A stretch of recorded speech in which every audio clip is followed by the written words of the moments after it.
Congratulations, آپ کو بہت بہت مبارک ہو کہ آپ نے یہ واشنگ مشین جو ہے یہ جیتی ہے. اگر آپ مجھے کال کرنا چاہتے ہیں 0342 ڈونٹ نو دا نمبر 0342 کیا نمبر ہے مجھے پلیز بتائیے گا. 0342 2075142 0342 یہاں کال کرنے کا نمبر ہے. آپ ہمیں یہاں پر کال کر سکتے ہیں. میں نے ان کو ایک اوپن چیلنج دیا تھا اور میں اوپن چیلنج دیتا ہوں کہ یہ ہنڈیا اڑا کے دکھائیں مجھے, because I really want to know what the truth is. اب اس کے لیے ہم اس کو ریکارڈ بھی کر سکتے ہیں. حاجی صاحب آپ جب کہیں گے ہم اس کو ریکارڈ کر لیں گے, جب کہیں گے. آپ اس کے اندر کیمیکل ڈالیے, لیکن ہنڈیا میں آپ کو دوں گا اور کیمیکل میں آپ کو دوں گا. سب کچھ آپ دے دیں, ٹھیک ہے, جو میں آپ کو اڑانا ہے, جو آپ کی ریکوائرمنٹ ہے آپ وہ دیجیے, لیکن آپ نے ہنڈیا کو اڑانا ہے. ٹھیک ہے, ٹھیک ہے. اچھا, پہلے ہم نقشبندی صاحب کی طرف جاتے ہیں. ایک مسئلہ ہے جو ابھی بیان ہوا تھا اس سے پہلے کہ ہم بے تحاشا ایسے عاملوں کے پاس جاتے ہیں, ایسے کویکس کے پاس جاتے ہیں جو لاکھوں روپے اجرت کے نام پہ چارج کرتے ہیں. چارج پر تو یہ کہا جائے گا کہ چارج کو تو غلط نہیں کہا جا سکتا. صحابہ نے جو دم ڈالا ہے اس پہ بکریاں لی, لیکن کیا عامل بھی لے سکتا ہے یا ایسا آدمی ہو؟ تو صحابہ کے کیونکہ ضمیر صاف, ہر چیز پاک, تو ان کے ہاں کیونکہ آپ اللہ کے کلام کا پیسہ تو نہیں دے سکتے, وقت کی جو ہے وہ پیسے ہوتے ہیں. اب یہ پیسہ یہ صحیح طریقے سے لے رہا ہے, سچائی سے لے رہا ہے یا جھوٹ سے لے رہا ہے؟ وجہ یہ کہ کیونکہ یہ بھی انسان ہے, ان کے پیٹ ہے, سب کچھ ہے. میں خود جانتا ہوں کہ جتنے اچھے لوگ ہیں انہوں نے یہ کام چھوڑ دیے. کیا وجہ ہے؟ پیسہ نہیں ملتا, لوگ دیتے نہیں, وہ فی سبیل اللہ کام کر رہے, تو اب ان کے بھی اخراجات ہیں, بچے ہیں تو نہیں.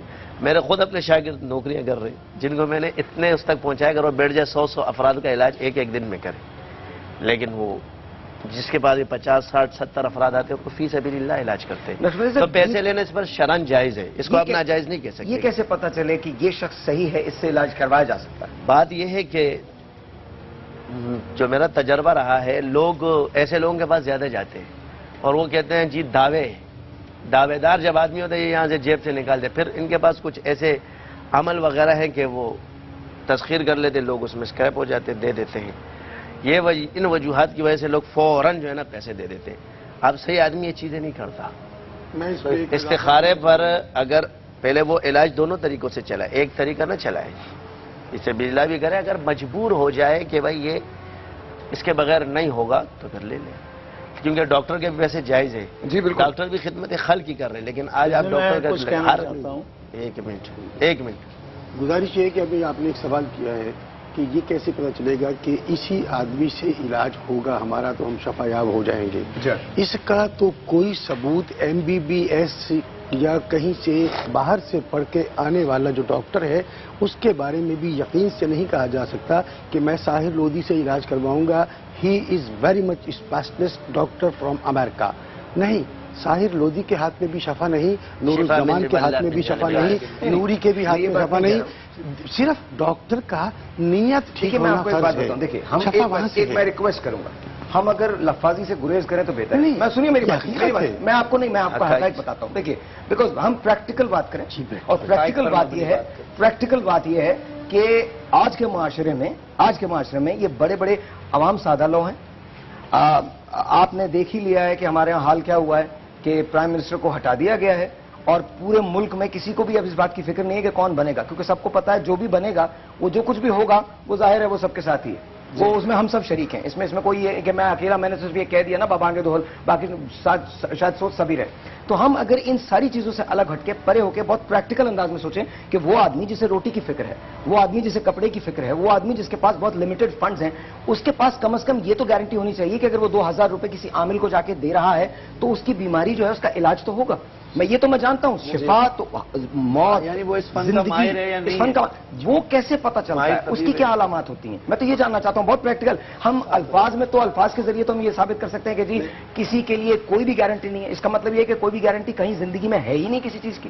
نہیں, ابھی تو مہارت پتہ چل گئی نا, آپ نے ٹی وی پہ دکھا دی نا, اب کیا رہ گیا؟ اب تو سارے ممالک والے دیکھ رہے ہیں, اس کا عمل بھی دیکھ. اب بھی کیا تشخیص ہوگی؟ اس کا ایک ٹیلی فون کال ہے, اگر آپ اجازت دیتے تو میں لے لوں. جی بالکل. جی السلام علیکم. وعلیکم السلام. جی آپ کا نام؟ جی میرا نام سدرا. جی سدرا, آپ کیا سوال کرنا چاہیں گی؟ جی میں سوال کرنا چاہوں گی کہ میرا جب سے بیٹا پیدا ہوا ہے وہ مجھے صحیح نارمل نہیں لگا, اس کی آنکھیں اوپر ہوتی ہیں اور وہ عجیب عجیب سی حرکتیں کرتا ہے. میرے ہسبینڈ ہم پہلے تو حیدرآباد میں رہتے تھے لیکن ابھی ہم کراچی کلفٹن میں رہ رہے ہیں. اور پہلے جب ہم حیدرآباد میں رہتے تھے میرے ہسبینڈ دیکھتے تھے انہی روم میں ہوتے تھے, کبھی لیڈیز ہوتی تھی کبھی جینٹس کے روم میں ہوتے تھے, لیکن ان کو کبھی انہوں نے ویسے ڈسٹرب نہیں کیا. لیکن ہماری کبھی انکم نہیں, ان کی جاب نہیں لگی, کہیں بھی لگتی ہے 6-8 مہینے پھر ان کی چھوٹ جاتی ہے. وہ سول انجینئر بھی ہیں اور MBA بھی کیا ہوا ہے. اور مطلب میرے بچوں سے ابھی یہ ہے کہ مجھے ابھی بیٹا بھی ہے بیٹی بھی ہے, لیکن میرا بیٹا 12 ایئرس کا ہے, وہ اپنی بہن کو ایسے مارتا ہے جیسے مار دے. اور میرا ہسبینڈ یا مجھے ابھی اتنی چڑھاتی ہے کہ ہم بھی بچوں کو مارتے رہیں, چھوڑے نہ.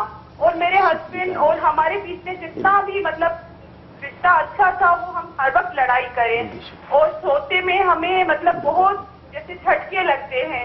میں سوئی ہوں یا میرا ہسبینڈ, میں تو ساری رات اس کو دیکھتی ہوں, شولڈر کا ایسے ہلتا رہتا ہے. جسم میں درد بھی ہم سب کو ہوتا ہے. اور غصہ مارنا, مطلب نوکری کوئی نہیں لگ رہی, بزنس کوئی نہیں لگ رہا, سمجھ سے نہیں آتا. اور بچوں سے مطلب پڑھائی نہیں ہوتی. میرا بیٹا بالکل کہتا ہے میں قرآن شریف بھی نہ پڑھوں, ہاتھ لگانا پسند نہیں کرتا. اس پر بھی ہم اس کو مارتے ہیں, مار کے کبھی اس کو سر میں چوٹ آ جاتی ہے, اسٹچز لگ جاتے ہیں, کبھی میری آنکھ کی روشنی چلی جاتی ہے, مجھے ہاتھ میرے مطلب بیٹھے بٹھائے مجھے فریکچر ہو جاتا ہے. سمجھ سے نہیں آتا ہمارے ساتھ پرابلم کیا ہے, وہ تھوڑا سا ایکسپلین کروانا تھا. اچھا فائزہ ایک کام کریں, آپ اپنی ساری شذرا آپ اپنی ساری انفارمیشن جو ہے وہ یہاں پر دے دیجئے. آپ کا نام, پتہ, ایڈریس, ٹیلی فون نمبر دے دیجئے. اس کے بعد ہم اپنے ماہرین کو آپ کا جو نام, پتہ, ایڈریس, ٹیلی فون نمبر ہے وہ دے دیں گے اور یہ آپ سے خود رابطہ کر لیں گے, یا پھر آپ ان کے نمبر جو ہیں وہ ہم سے لے لیجئے اور جس سے بھی آپ علاج کروانا چاہیں آپ اس سے علاج کروا لیجئے. ایک چھوٹا سا بریک ہے, بریک کے بعد جب واپس آئیں گے تو ہم نقشبندی صاحب سے بات کریں گے اسی کیس کے, شذرا کے کیس کے سلسلے میں. اور حمزاد آئے گا, میرا حمزاد آئے گا. لیٹس سی کہ میرا حمزاد آتا ہے یا نہیں. We'll be right back.